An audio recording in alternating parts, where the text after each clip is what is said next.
حمد و صلات کے بعد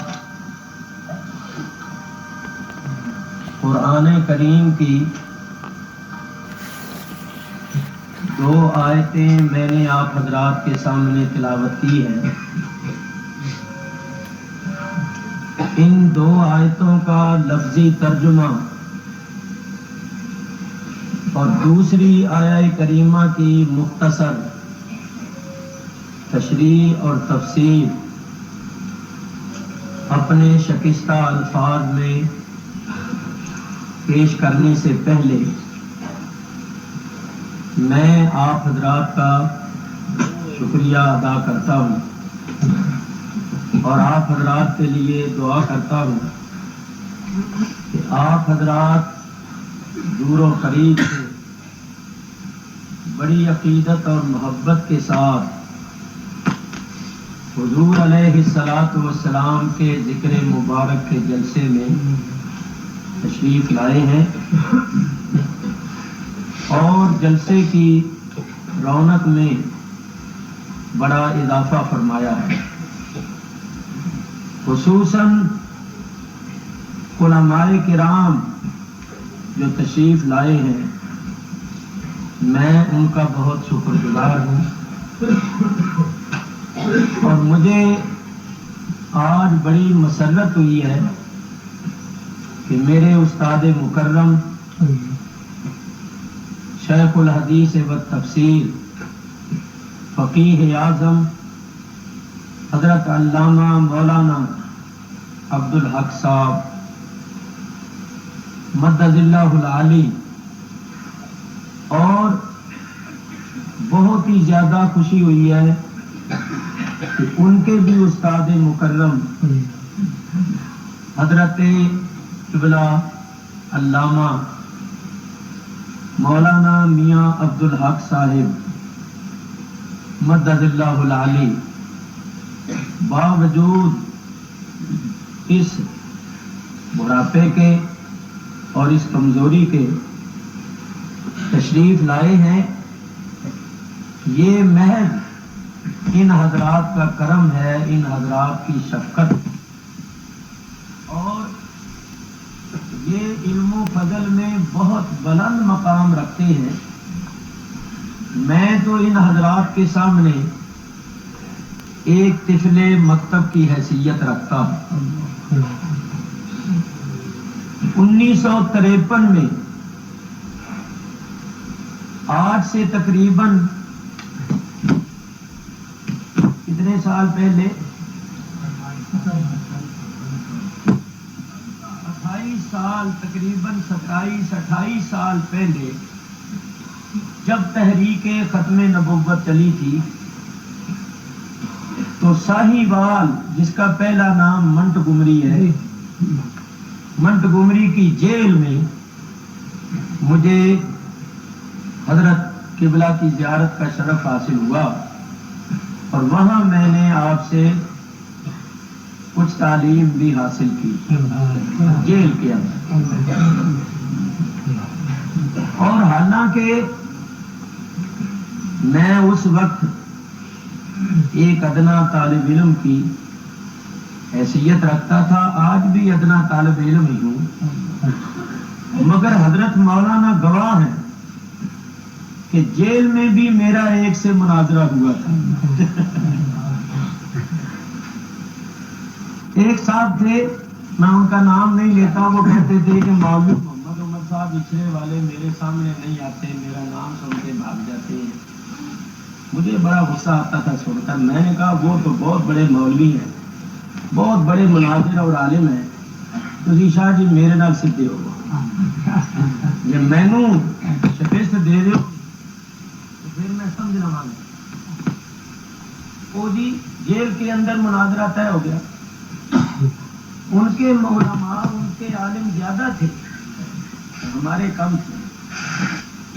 تو پھر حضرت صاحب موجود ہیں، ان سے پوچھئے کہ شاہ صاحب کی جب ہوائیاں اڑنے لگیں، طوطے اڑنے لگے، جواب بننا پڑے، تو انہی کا ایک مولوی آ کر کہتا ہے، وہ کھیوڑے کا تھا، کہ شاہ صاحب اس بچے کے ساتھ آپ کی بات کرنا آپ کی توہین ہے۔ آپ اس بچے کے ساتھ مناظرہ کر رہے ہیں۔ تو میں نے کہا پہلے تجھے معلوم نہیں تھا کہ میں بچہ ہوں؟ جب مناظرہ طے ہوا تھا اس وقت تجھے کہنا چاہیے تھا کہ حضرت اس بچے کے ساتھ آپ کا گفتگو کرنا آپ کی شان کے خلاف ہے۔ اب آپ نے دیکھا ہے کہ شاہ صاحب کو جان چھڑانی مشکل ہو گئی ہے، تو اب یہ کہہ کر ان کی جان چھڑوانا چاہتے ہو؟ بہر صورت اس وقت بھی حضرت صاحب جیل میں تشریف فرما کے شاہد ہیں، بعد میں انہی کے ایک بہت بڑے مفتی تھے، وہ انتقال کر گئے ہیں، وہ سرگودے میں رہتے، مجھے وہ بلا کر کہنے لگے حقیقت یہ ہے کہ ہمارے شاہ صاحب کو جواب نہیں آیا، یہاں تو کوئی پبلک نہیں ہے، اپنا معاملہ ہے۔ انہوں نے بڑی کوشش کی مجھے بہکانے کی اور اپنی طرف لے جانے کی، وہ اپنی کرامتیں بیان کیا کریں، وہ جو سرگودے کے مفتی صاحب تھے اپنے مریدوں کے خط مجھے پڑھوایا کریں، اور ان کے مریدوں نے اپنے خطوں میں سوائے گپوں کے اور کچھ نہیں لکھا۔ کوئی لکھتا تھا وقت کے غوث ہیں، کوئی کہتا میں نے آپ کو یوں دیکھا ہے، کوئی کہتا، تو میں ان سے کہتا مفتی صاحب قسم کھا کے بتاؤ یہ سارے جھوٹ لکھ لیتا ہے، ایمان نہ دسو، کیا تہاڈی یہ حالت ہے؟ تھی تو میرے سامنے گندے گندے لطیفے بیان کرتے رہتے ہو، یہ جو کچھ میں لکھتے نے وہ پھر میرے نہ لگ گیا، تو بڑا خراب ہے۔ وہ اپنے ساتھیوں کو کہتے تھے یہ لڑکا کسی دن بڑا خطرناک ہوگا، ہمارے لیے بڑا خطرناک ثابت ہوگا۔ تو بڑا عجیب دور تھا۔ تو حضرت صاحب قبلہ اس وقت بھی، اب تو خیر زیادہ ضعیف ہو گئے، اس وقت بھی ضعیف تھے، اور میں تو ابھی بچہ ہی تھا، لیکن میں بوڑھا ہو گیا ہوں، اور حضرت صاحب قبلہ کی ماشاءاللہ اب بھی صحت بہت اچھی ہے۔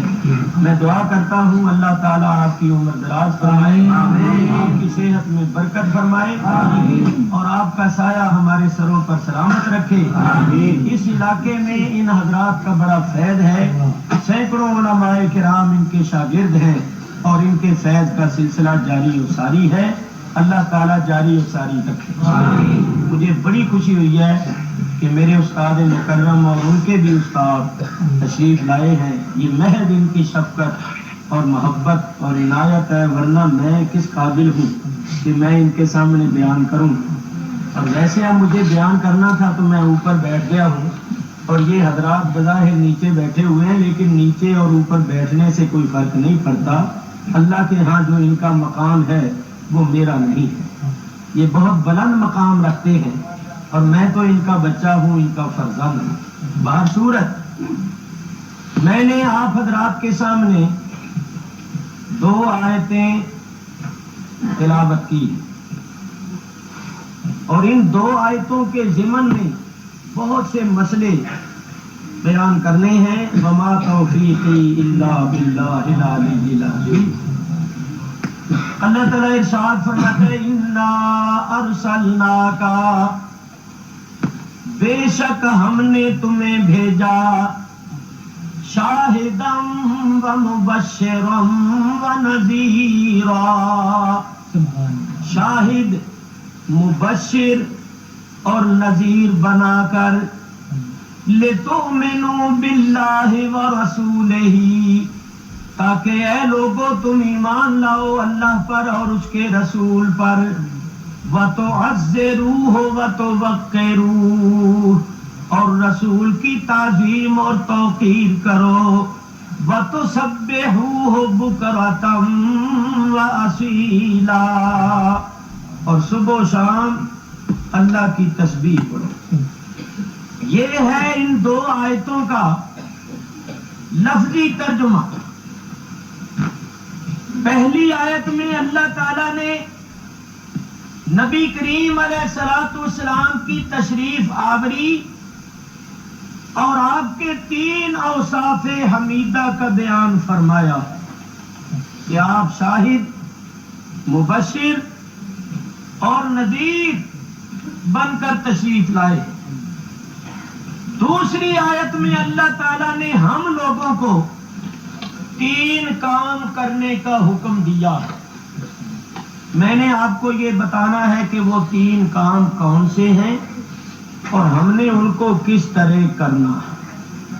سنو، اللہ تعالیٰ ارشاد فرماتا ہے لِتُؤْمِنُوا بِاللَّهِ وَرَسُولِهِ، اے لوگو ایمان لاؤ اللہ پر اور اس کے رسول پر۔ سبحان اللہ۔ پہلا حکم یہ ہے کہ ہم اللہ اور اللہ کے رسول پر ایمان لائیں۔ ایمان کس کو کہتے ہیں؟ ایمان نام ہے تصدیق قلبی اور اقرار لسانی کا۔ دل سے تصدیق کرنا، زبان سے اقرار کرنا، یہ ایمان ہے۔ نبی کریم علیہ الصلوۃ والسلام جو کچھ بھی اللہ تعالی کی طرف سے لے کر آئے ہیں اس کے حق اور سچ ہونے کی دل سے تصدیق کرنا اور زبان سے اقرار کرنا، یہ ایمان ہے۔ چنانچہ ایمان کی صفتوں میں آپ پڑھتے ہیں اقرار باللسان بالقلب۔ میرے بزرگوں اور دوستوں، ہم اللہ تعالیٰ پر ایمان رکھتے ہیں کہ اللہ تعالیٰ اپنی ذات و صفات، اپنے اسماء، اپنے افعال اور اپنے معبود برحق ہونے میں جیسا ہے وہ برحق ذات ہے۔ ہم اللہ تبارک و تعالی کی دل سے تصدیق کرتی ہے اور زبان سے اقرار کرتی ہے۔ اسی طرح تمام ضروریات دین پر ہمارا ایمان ہے، یقین ہے، ہم تصدیق کرتے ہیں، مگر میں نے یہ بات کرنی ہے کہ ہم اللہ تعالیٰ پر ایمان رکھتے ہیں اور ایمان نام ہے تصدیق کا۔ ایمان نام ہے تصدیق کا۔ تو مومن کے دل میں ہوتی ہے تصدیق اور زبان پر ہوتا ہے اقرار۔ مومن کے مقابلے میں ہوتا ہے کافر۔ کافر کے دل میں ہوتی ہے تکذیب اور زبان پر ہوتا ہے انکار۔ مومن کے دل میں تصدیق، زبان پر اقرار، کافر کے دل میں تکذیب، زبان پر انکار۔ اور ایک درمیانی جنس ہوتی ہے۔ درمیانی جنس بھی تو ہوتی ہے نا، جیسے مردوں کی جنس اور عورتوں کی جنس، اور ایک درمیانی جنس ہوتی ہے، وہ نہ مرد ہوتی ہے نہ عورتیں، اور جو کچھ وہ ہوتے ہیں آپ کو معلوم ہی ہے۔ اسی طرح ادھر بھی ایک درمیانی جنس ہے، اس درمیانی جنس کا نام ہے منافق۔ دیکھو، کافر اور مومن دونوں کا ظاہر و باطن ایک، مومن کا ظاہر و باطن ایک۔ اگر دل میں تصدیق ہے تو زبان پر بھی اقرار ہے، اور کافر کا ظاہر باطن بھی ایک۔ اگر دل میں تکذیب ہے تو زبان پر بھی انکار ہے۔ مگر یہ درمیانی جنس جو ہے منافق، ان کی زبان پر کچھ اور ہوتا ہے، دل میں کچھ اور ہوتا ہے۔ ان کا ظاہر باطن ایک نہیں ہوتا۔ منافق کا ظاہر مسلمان ہوتا ہے، منافق ظاہری طور پر مسلمان ہوتا ہے لیکن باطنی طور پر یعنی قلبی لحاظ سے مومن نہیں ہوتا بلکہ کافر ہوتا۔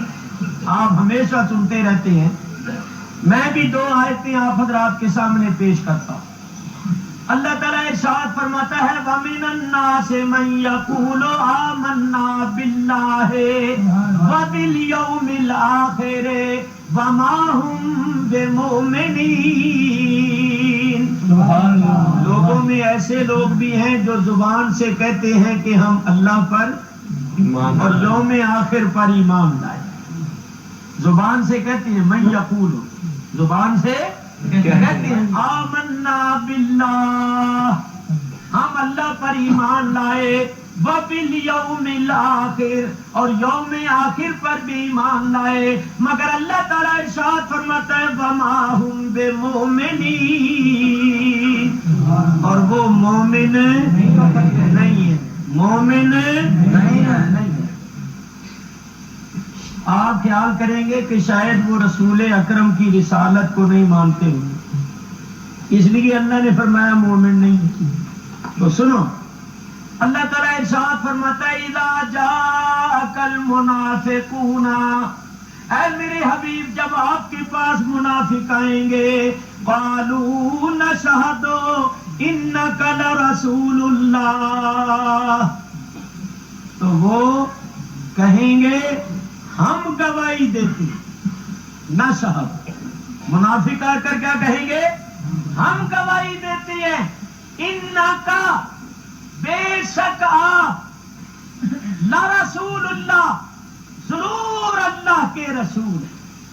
بظاہر بڑی پکی، بڑی پیڈی، بڑی ٹھوس گواہی دیں گے، نہ شہادو بھی کہیں گے، نہ حرف تحقیق بھی لائیں گے جو شک شبے اور وہم کو دور کرنے کے لیے آتا ہے، صرف رسول اللہ نہیں کہیں گے، لا رسول اللہ، لام تاکید کا بھی لائیں گے، یعنی اس طرح گواہی دیں گے کہ ہم گواہی دیتی ہیں بلا شبہ یقیناً آپ اللہ کے رسول، اس طرح گواہی دیں گے۔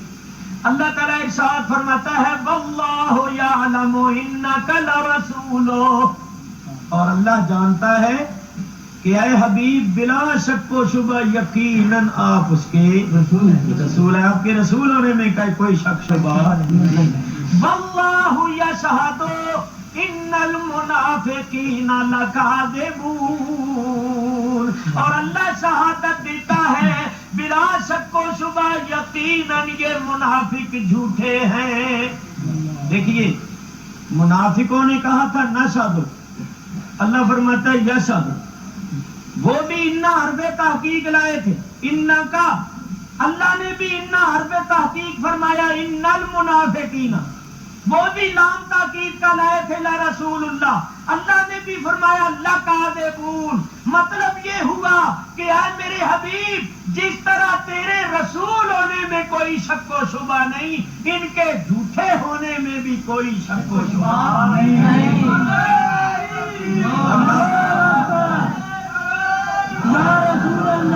اللہ تعالیٰ نے ارشاد فرمایا میں گواہی دیتا ہوں، میں خدا ہو کر گواہی دیتا ہوں کہ یہ جھوٹے ہیں۔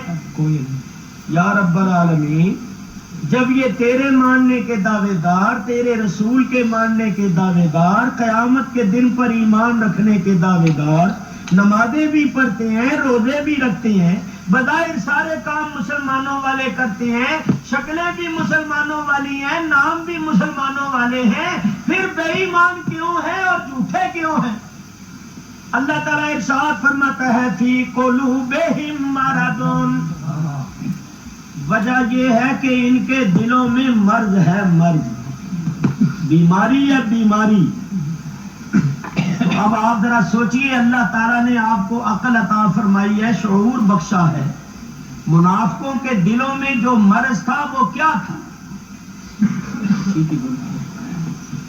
منافقوں کے دلوں میں جو بیماری تھی وہ کیا تھی؟ سوچو، کیا سارے منافق ہارٹ اٹیک کے مریض تھے؟ ارے بولو نہیں۔ کیا ان کو اختلاج قلب کی بیماری تھی؟ نہیں۔ کوئی دل ان کا دھڑکتا تھا یا بیٹھ جاتا تھا؟ نہیں۔ ان کے دلوں میں جو مرض تھا وہ مرض تھا بد اعتقادی کا، یعنی ان کے عقیدے درست قلبی نظریات، قلبی تصورات، قلبی خیالات جن کو ہم عقیدے کہتے ہیں وہ درست نہیں، ان کے عقیدے درست نہیں تھے۔ ذرا غور کرو، ان کے عقیدے درست نہیں تھے تو اللہ تعالیٰ نے نہ ان کے کلمے کو دیکھا، نہ ان کی نماز کو دیکھا، نہ ان کے روزوں کو دیکھا، نہ مسلمانوں والی شکلوں اور ناموں کو دیکھا۔ اللہ نے صاف فرما دیا کہ یہ مومن نہیں ہے، اور میں خدا ہو کر شہادت دیتا ہوں کہ یہ جھوٹے ہیں۔ معلوم ہوا کہ اگر کسی کا عقیدہ درست نہیں، چاہے وہ کلمہ پڑھے، چاہے نماز پڑھے، روزہ رکھے، شکل مسلمانوں والی بنا لے، کام مسلمانوں والے کرے، وہ مسلمان نہیں ہو سکتا جب تک اس کے عقیدے درست نہ ہوں۔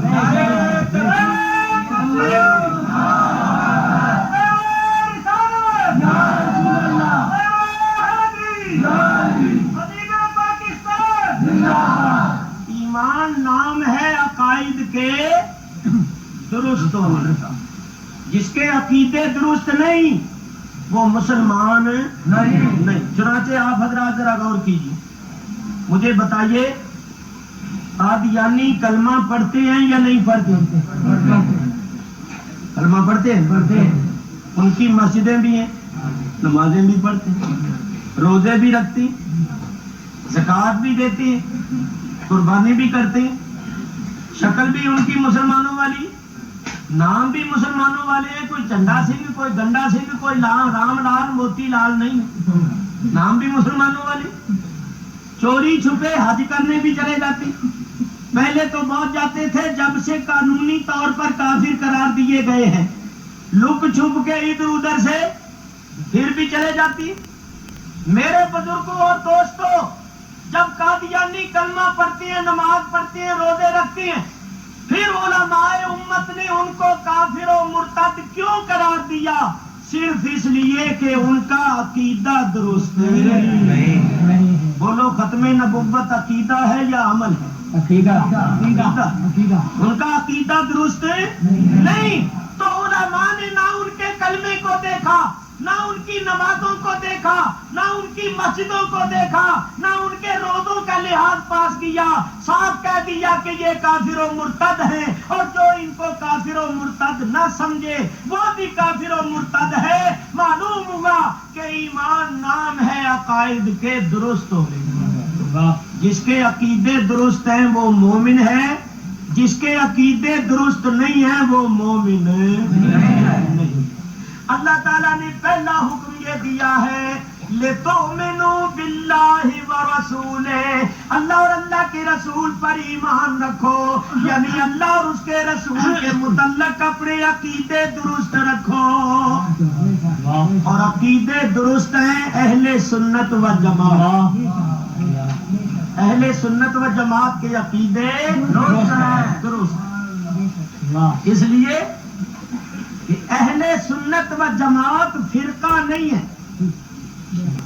فرقہ وہ ہوتا ہے جو جماعت سے الگ ہو کر بنتا ہے، کیونکہ فرقے کے معنی ہے ٹکڑے کے، ٹکڑا کسی سے الگ ہوتا ہے۔ تو یاد رکھو، اہل سنت و جماعت سے الگ ہو کر ٹکڑے بنتے گئے، فرقے بنتے گئے، اہل سنت و جماعت کسی سے الگ نہیں ہوئے، یہ کسی سے الگ ہو کر نہیں بنے، یہ وہی جماعت ہے جو نبی کریم علیہ الصلوۃ والسلام کے مقدس زمانے سے چلی آئی۔ نعرہ تکبیر، نعرہ رسالت، اہل سنت و جماعت کی حقانیت کی سب سے بڑی دلیل یہ ہے کہ مشرق مغرب جنوب شمال میں جتنے بھی اولیاء اللہ غوث کتب ابدال ہوئے ہیں، سب اہل سنت و جماعت میں، کسی اور فرقے میں ولی اللہ نہیں ہوا۔ تم دوسرے فرقوں میں مجتہد دکھا سکتے ہو، منطقی اور فلسفی دکھا سکتے ہو، علامہ دکھا سکتے ہو، مگر کوئی غوث اعظم نہیں دکھا سکتے، کوئی خواجہ غریب نواز نہیں دکھا سکتے، کوئی گنج بخش اور گنج شکر نہیں دکھا سکتے۔ اولیاء اللہ ہوئے ہیں تو اہل سنت و جماعت۔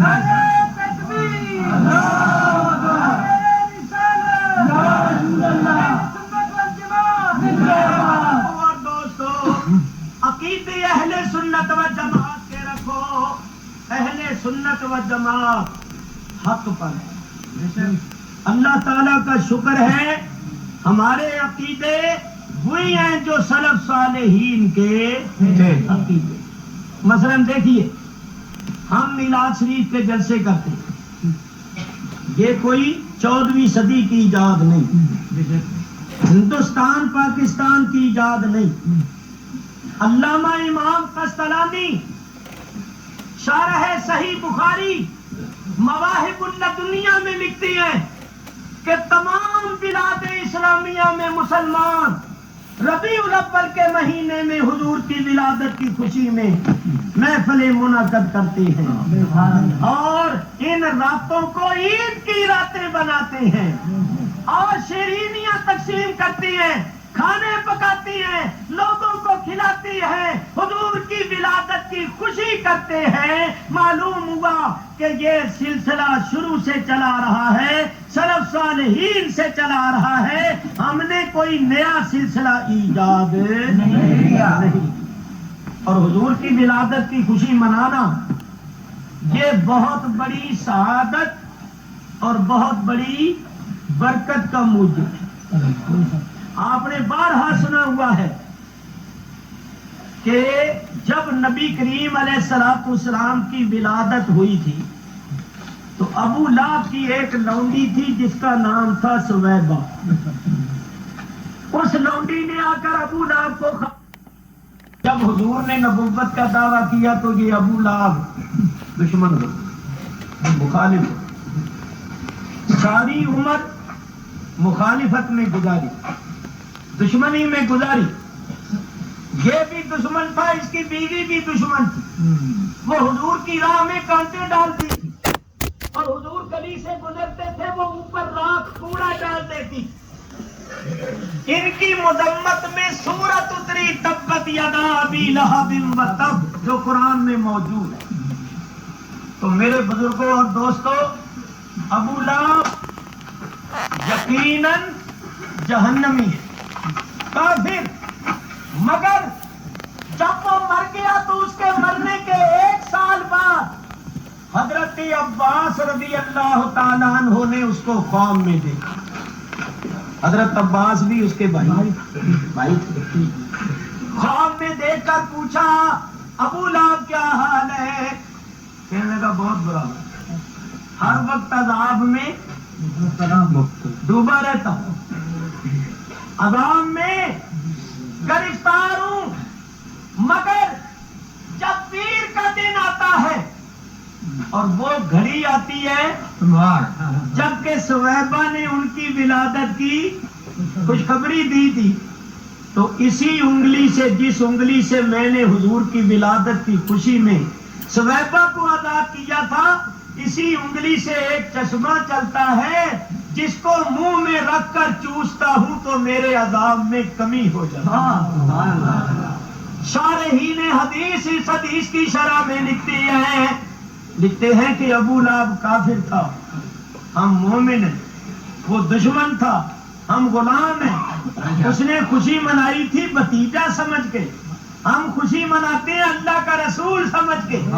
جب ایک کافر کو ولادت کی خوشی کرنے کے سلسلے میں ہر پیر کو فیض ملتا ہے اور اس کی عذاب میں کمی ہو جاتی ہے، تو پھر جو مسلمان ہیں، حضور کے غلام ہیں، حضور کی محبت میں سرشار ہو کے حضور کا میلاد مناتی ہیں، خوشیاں کرتی ہیں، گارے پسینے کی کمائی کا پیسہ خرچ کرتے ہیں، اللہ تعالیٰ ان کو کتنی رحمتیں، برکتیں اور رحمتیں عطا فرمائے۔ نعرہ تکبیر،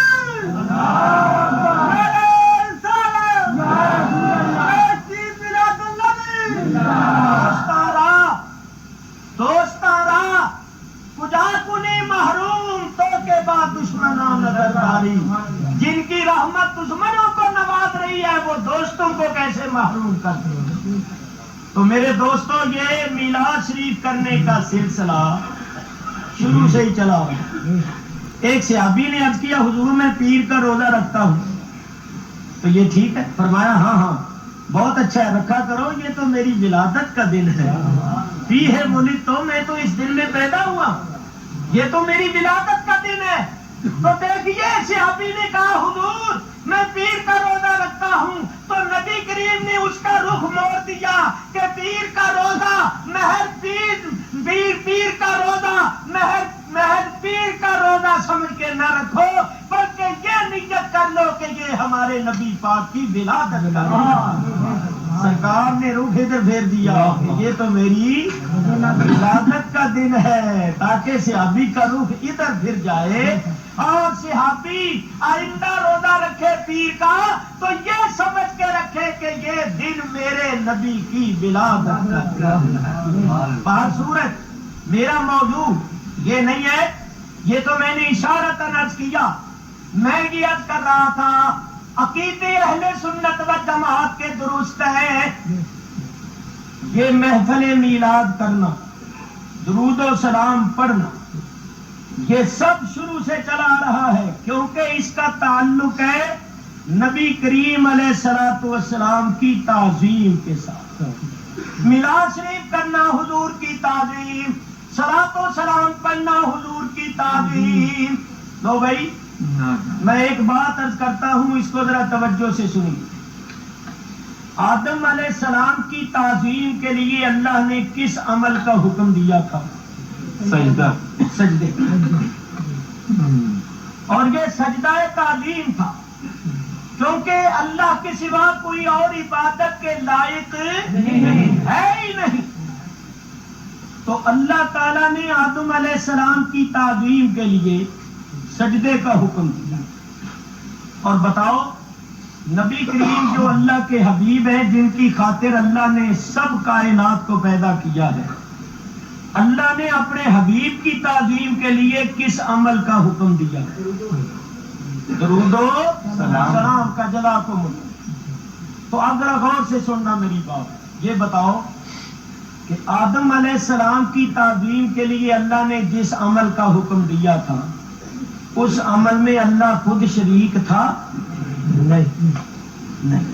اللہ نے فرشتوں سے یہ نہیں فرمایا تھا میں بھی آدم کو سجدہ کرتا ہوں تم بھی کرو، فرشتوں کو فرمایا تم کرو۔ لیکن نبی کریم علیہ السلام کی تعظیم کے واسطے جس عمل کا حکم دیا، اس عمل کا حکم دینے سے پہلے فرمایا ایمان والوں میں بھی درود و سلام بھیجتا ہوں، میرے فرشتے بھی بھیجتے ہیں، تم بھی بھیجو۔ تو ذرا سوچو، جس عمل میں اللہ شریک نہیں تھا اس کا جس نے انکار کیا، اس مولوی کا کیا حال ہوا؟ بہت بڑا مولوی تھا، معلم الملکوت تھا، فرشتوں کا استاد تھا، اور اس نے 6 لاکھ برس اللہ کی عبادت کی تھی۔ اور سب سے بڑی بات یاد رکھنا، آپ کو پہلے بھی یاد ہے کہ وہ توحید کا قائل تھا، اس نے توحید کا انکار نہیں کیا، اللہ کی عبادت کا انکار نہیں کیا، اللہ کو تو اس نے چپے چپے پر سجدہ کیا ہے، اللہ تبارک و تعالیٰ کی عبادت کا انکار نہیں کیا، اللہ کی توحید کا انکار نہیں کیا، اور کسی کو اللہ کا شریک نہیں ٹھہرایا۔ تو بولو، اتنا بڑا مولوی، اتنا بڑا عابد و زاہد، اور اتنا بڑا عالم و فاضل مردود و ملعون کیوں ہو گیا؟ صرف اس لیے کہ اس نے مقام آدم کو نہ سمجھا۔ اس نے مقام آدم کو نہ سمجھا، کہنے لگا یہ خاکی بشر، آنا خیر منہ، میں اس سے بہتر۔ جس نے مقام آدم نہیں سمجھا اس کا یہ حال ہوا، تو جو مقام مصطفیٰ نہ سمجھے ہے۔ اور دیکھو، جس نے آدم علیہ السلام کی تعظیم کا انکار کیا وہ مردود و ملعون ہو گیا۔ تو جو سید الانبیاء حبیب کبریا کی تعظیم کا انکار کرے اور درود و سلام سے منہ موڑے، چاہے کتنا بڑا توحیدی ہو، کتنا بڑا عالم فاضل ہو، اللہ کی بارگاہ میں کبھی مقبول نہیں ہو سکتا۔ اللہ کی بارگاہ میں مقبول وہ ہے جو اللہ کی بندگی کرے، مصطفیٰ کی تعظیم۔ نعرہ تکبیر، نعرہ رسالت، حضور علیہ السلام کی تعظیم یہ ایمان کی کسوٹی ہے۔ اسی واسطے اللہ نے تعظیم کا حکم پہلے دیا ہے اور اپنی تسبیح کا حکم بعد میں دیا۔ پہلے ایمان کا حکم دیا، یاد رکھو ایمان کے بغیر تعظیم مفید نہیں۔ لاکھوں کافر ہیں جو حضور کی تعظیم کرتے ہیں، نعتیں لکھتے ہیں، مگر بیکار۔ اگر ان کے دل میں سچی تعظیم ہوتی تو وہ حضور پر ایمان لاتے، حضور کی شان کو، حضور کے مقام کو تسلیم کرتے، تو کافر جو نبی کریم کی تعریف کرتے ہیں، نعت وغیرہ لکھتے ہیں، ان کو دنیا میں اجر مل جاتا ہے، لوگ واہ واہ واہ واہ کرتے ہیں اور کہتے ہیں دیکھو بھائی انہوں نے ہمارے نبی کی تعظیم کی، لوگ ان کو محبت کی نگاہ سے، عزت کی نگاہ سے دیکھتے ہیں، دنیا میں بدلہ مل گیا لیکن آخرت میں بدلہ نہیں ملا، کیونکہ اگر ان کے دل میں سچی حقیقی تعظیم ہوتی تو وہ حضور پر ایمان لاتے۔ تو یاد رکھو بغیر ایمان کے تعظیم مفید نہیں، اور بغیر تعظیم کے تسبیح اور عبادت مفید ہے۔ عبادت تعظیم اس کی مقبول ہے جو مومن ہے، اسی طرح عبادت اس کی مقبول ہے جس کے دل میں مصطفیٰ کی عظمت ہے۔ اگر عظمت نہیں لاکھ عبادتیں کرے اللہ کی بارگاہ میں مقبول نہیں۔ باہر صورت میں یہ عرض کر رہا تھا، اہل سنت و جماعت کی عقائد درست ہیں، سارے سنی بن کے رہو، سنی بن کے رہو، سلف صالحین کے طریقے پر قائم رہو۔ دیکھو میں ایک بات کرتا ہوں، یہ دور بڑا نازک دور ہے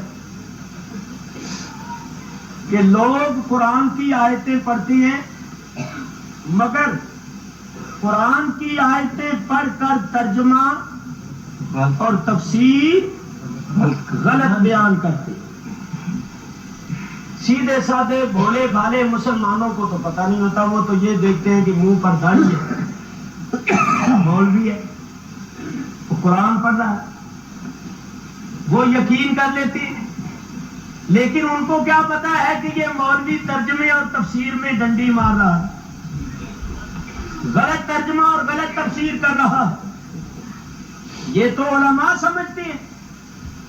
چنانچہ ذرا دیکھو کہ اللہ آیت اتارے بت کے بارے میں اور اسی آیت کو پڑھ کر لگا دیا جائے نبی اور ولی پر، تو میں آپ سے پوچھتا ہوں کہ یہ عدل ہے یا ظلم ہے؟ ظلم کی تعریف ہی یہی ہے۔ ظلم کی تعریف کیا ہے؟ ان علماء کرام سے پوچھو۔ وضع الشیء فی غیر محلہ ہی، یعنی شے کو، چیز کو اس کے محل اور مقام کے سوا رکھنا، یہ ظلم۔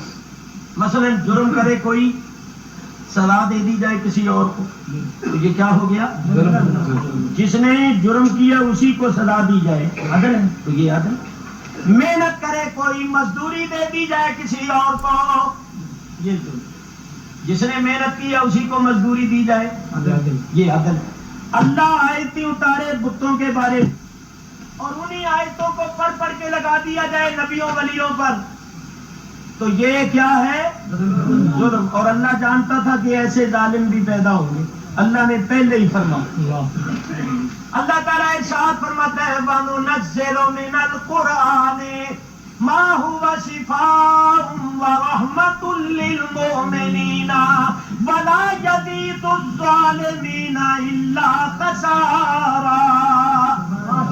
ہم جو قرآن اتار رہے ہیں یہ مومنوں کے واسطے رحمت اور شفا ہے، لیکن وَلَا يَزِيدُ الظَّالِمِينَ، اور یہ قرآن نہیں زیادہ کرتا واسطے ظالموں کے، الا خسارا، مگر خسارے کو، یعنی ظالم جو ہیں ان کے واسطے قرآن رحمت اور شفا نہیں بلکہ ان کے نقصان اور خسران میں اضافہ کرتا رہتا ہے۔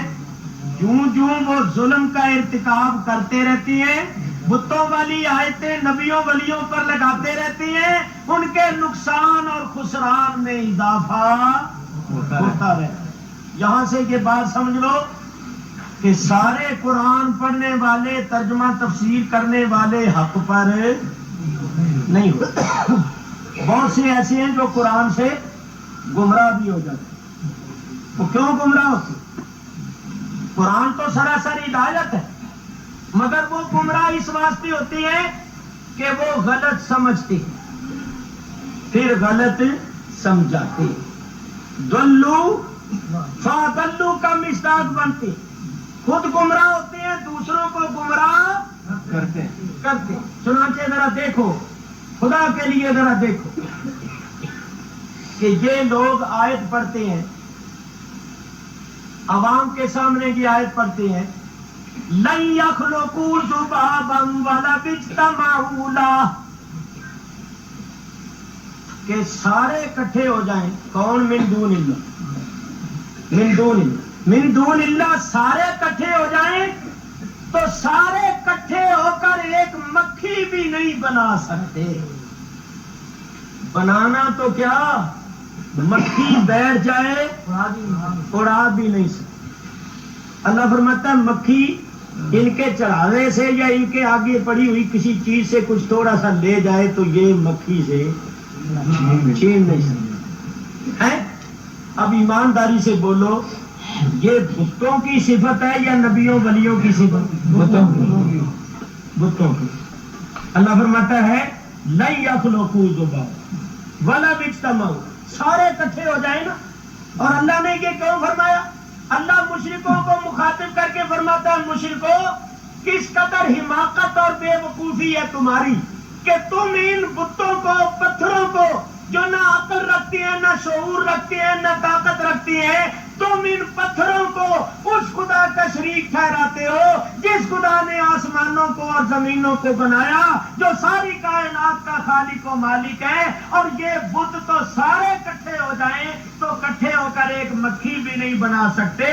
تو کس قدر افسوس ہے کہ ایسے بے بس اور بے اختیار لوگوں کو تم اس خدا کا شریک ٹھہراتے ہو جو قادر و قدیر ہے. ثابت کرنے کی کوشش کرتے ہیں کہ سارے نبی ولی اکٹھے ہو کے ایک مکھی بھی نہیں بنا سکتے. تو بولو اگر ہم امریکہ میں، افریقہ میں، انگلینڈ میں اور دنیا کے ملکوں میں تبلیغ کرنے چلے جائیں اور لوگوں سے کہیں کہ مسلمان ہو جاؤ، اور وہ کہیں کہ بھائی مسلمان ہو جائیں، اللہ اور اللہ کے رسولوں پر ایمان لائیں، تو ذرا تم اپنے رسولوں کی کوئی تعریف تو بیان کرو. تو ہم ان کو کہیں کہ ہمارے سارے رسول، سارے اولیاء اکٹھے ہو کے ایک مکھی بھی نہیں بنا سکتے. تو وہ کہیں گے ہم نے تو ہوائی جہاز بنا دیے، ہم نے تو راکٹ بنا دیے، ہم نے تو طرح طرح کی مشینیں بنا دی ہیں، ہم نے تو ٹینک بنائے ہیں، ہم نے تو بم بنائے ہیں، ہم نے تو مشینیں بنائی ہیں، ہم نے تو مصنوعی انسان بنا دیے ہیں، ہم نے تو لاکھوں چیزیں بنا دی ہیں، اور تمہارے سارے نبی مل کے مکھی نہیں بنا سکتے. تو ان پر ایمان لانے کا فائدہ کیا ہے؟ اللہ اکبر. اس گھر کو آگ لگ گئی گھر کے چراغ. افسوس بتوں کے حق میں اتری ہوئی آیتیں نبیوں ولیوں پر لگائی جاتی ہیں.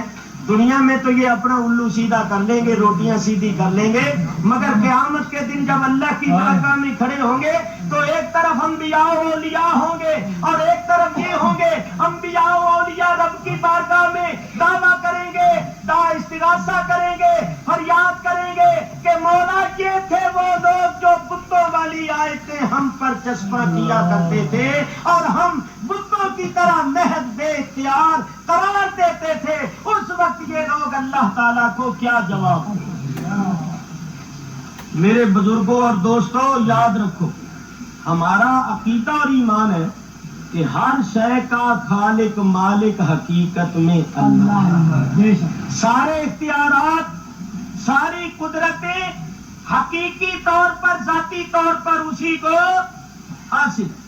تمام کمالات کا مالک وہی ہے، مگر وہ مالک الملک، وہ تمام قدرتوں کا مالک، تمام عزتوں کا مالک، تمام اختیارات کا مالک، جس کو چاہے آگے قدرتیں اختیارات عطا کرتا ہے. ہم انبیاء و اولیاء کے لیے جتنے بھی کمالات وغیرہ مانتی ہیں وہ سب اللہ کی عطا کیے ہوئے مانتی ہیں. جو اس کو شرک کہتا ہے وہ جاہل ہے، اس کو شرک کی تعریف ہی معلوم نہیں ہے.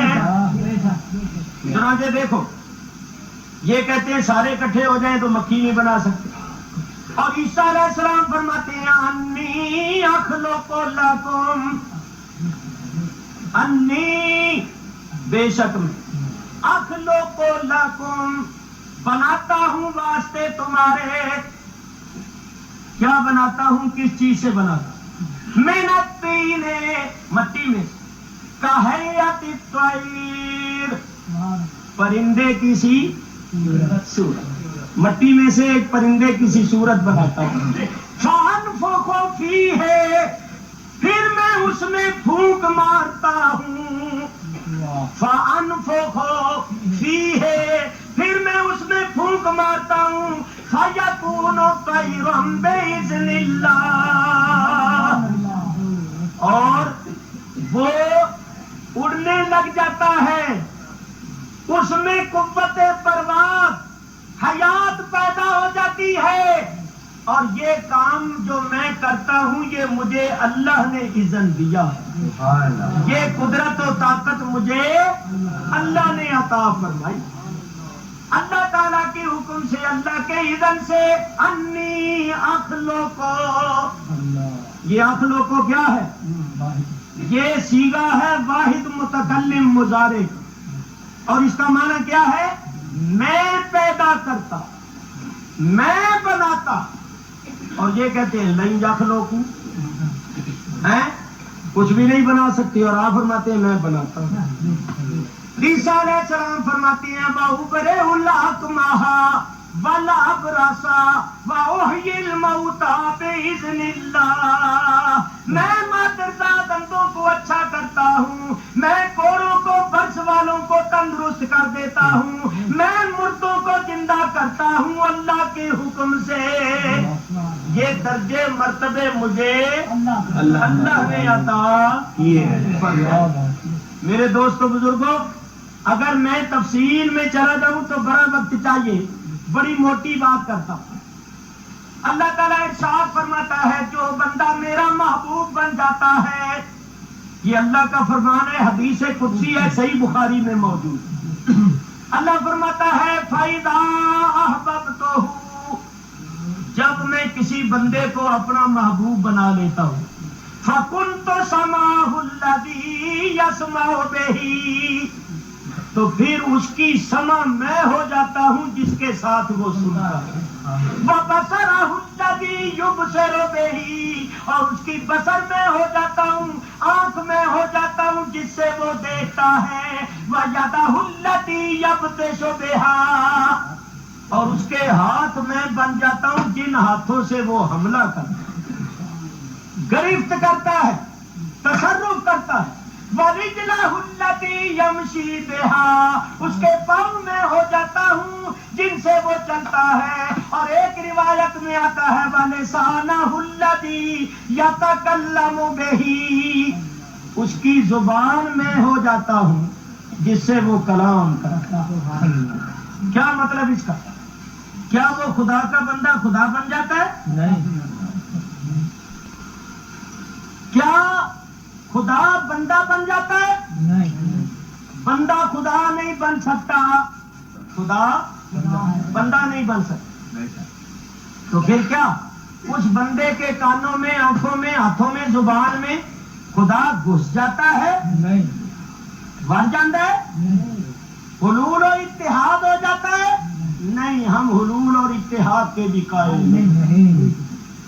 بندہ بندہ رہتا ہے، خدا نہیں بنتا، خدا تعالیٰ خدا ہے، وہ بندہ نہیں بن سکتا، تو پھر ہوتا کیا ہے کہ اللہ تعالیٰ کا اس بندے پر غلبہ ہوتا ہے، اثر ہوتا ہے، اس بندے کے بشری اوصاف مغلوب ہو جاتے ہیں اور ربانی اوصاف غالب آ جاتی ہیں، پھر اس بندے سے ربانی اوصاف کا ظہور ہوتا ہے، وہ بندہ خدا نہیں بن جاتا بلکہ خدا کی صفتوں کا مظہر بن جاتا ہے۔ نعرہ تکبیر، نعرہ رسالت۔ بولو، یہ روشنی بلبوں سے ظاہر ہو رہی ہے، ہمیں روشنی مل رہی ہے بلبوں سے، روشنی کا ظہور ہو رہا ہے بلبوں سے۔ کوئی عقل مند یہ کہہ سکتا ہے کہ یہ بلب کی اپنی ذاتی روشنی؟ اگر روشنی پیدا ہو رہی ہے پاور ہاؤس میں، روشنی آ رہی ہے پاور ہاؤس سے، اس کا ظہور ہو رہا ہے اس بلب سے، اسی طرح کمالات خدا کے اور خدا کے کمالات کا ظہور ہوتا ہے اس کے بندوں سے، تو بندے خدا نہیں ہیں بلکہ خدا کی صفتوں کے مظہر، خدا کی صفتوں کے مظہر۔ اور ان لوگوں نے کیا طریقہ شروع کیا ہوا ہے؟ وہ بتوں والی آیتیں پڑھ پڑھ کے، نبیوں اور ولیوں پر چشمہ کرتے ہیں۔ افسوس صد افسوس۔ دیکھو قرآن شریف میں اختلاف نہیں، قرآن شریف میں اختلاف نہیں۔ اللہ فرماتا ہے فَلَوْ كَانَ مِنْ عِنْدِ غَيْرِ اللَّهِ لَوَجَدُوا فِيهِ اخْتِلَافًا كَثِيرًا۔ اگر یہ قرآن غیر اللہ کی طرف سے ہوتا تو تم اس میں بہت زیادہ اختلاف، کیونکہ یہ اللہ کی طرف سے ہے، اس میں کوئی اختلاف نہیں۔ لیکن میں دو آیتیں پڑھتا ہوں جن میں بظاہر اختلاف نظر آئے اور پھر بتاؤں گا کہ یہ اختلاف کیسے دور ہو سکتا ہے۔ یہ نمونہ عرض کرنا ہے، پھر میں آگے بڑھوں۔ ایک آیت میں اللہ تعالیٰ ارشاد فرماتا ہے وَمَا لَكُم مِّن دُونِ اللَّهِ مِن وَلِيٍّ۔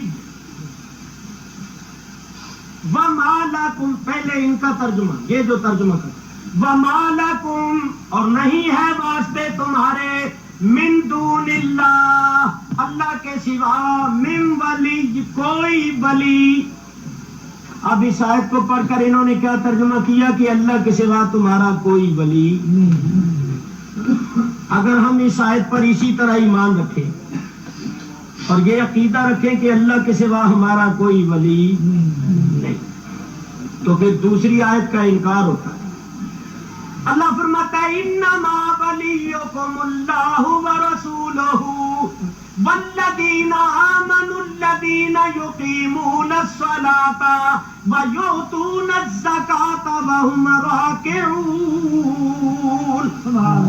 اللہ بھی تمہارا ولی، اس کا رسول بھی تمہارا ولی، ایمان والے بھی تمہارے ولی، وہ ایمان والے جو نماز قائم رکھتے ہیں، زکوٰۃ دیتے ہیں اور عاجزی کرتے ہیں۔ پہلی آیت میں فرمایا اللہ کے سوا تمہارا کوئی ولی نہیں، دوسری آیت میں فرمایا اللہ بھی تمہارا ولی، اس کا رسول بھی تمہارا ولی، ایمان والے بھی تمہارے ولی۔ تو اب بتاؤ دونوں آیتوں پر ایمان کیسے ہو؟ اگر ان کے پیچھے لگ جائیں تو یہ کہتے ہیں پہلی آیت پر ایمان رکھیں اور یہ عقیدہ رکھیں اللہ کے سوا ہمارا کوئی ولی نہیں، تو دوسری آیت کا انکار ہو جاتا۔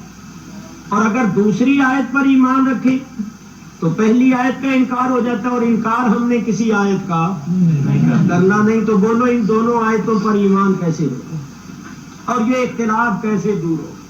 تو تم لوگوں کو بہکانا یا شک شبے میں ڈال دینا یہ مولوی کے لیے کوئی مشکل بات نہیں۔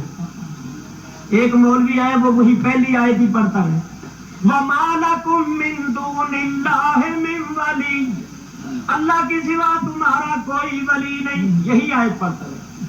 تم اس پر یقین کر کے یہ عقیدہ رکھو گے اللہ کے سوا ہمارا کوئی ولی نہیں، اور ولی کے معنی مددگار، اللہ کے سوا ہمارا کوئی مددگار۔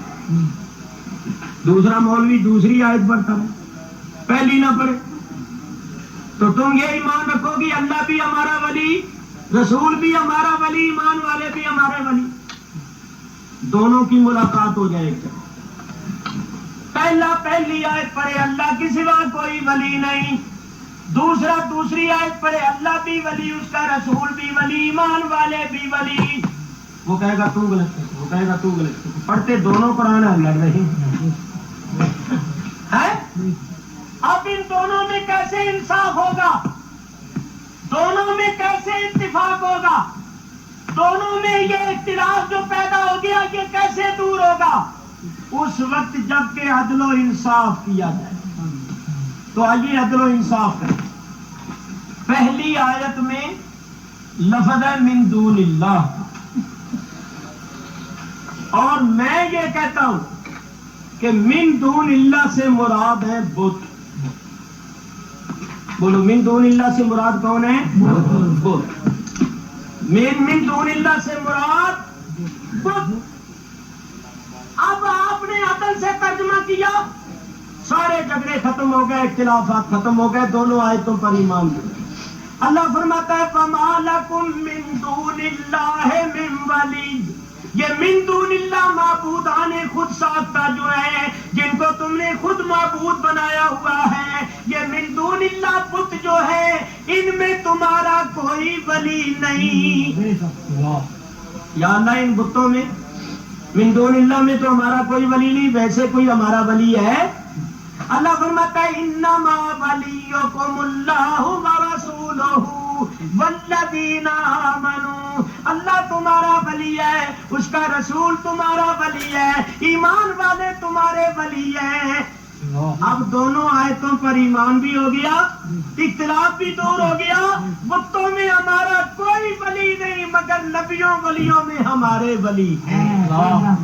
نعرہ تکبیر، نعرہ رسالت۔ یہ ثابت ہوا کہ نبی ولی من دون اللہ نہیں۔ یہ پتہ ہے کیا دھوکہ دیتے ہیں؟ یہ کہتے ہیں کہ عیسائیوں نے عیسیٰ علیہ السلام کو معبود بنا دیا، عیسیٰ علیہ السلام کی ماں کو معبود بنا دیا،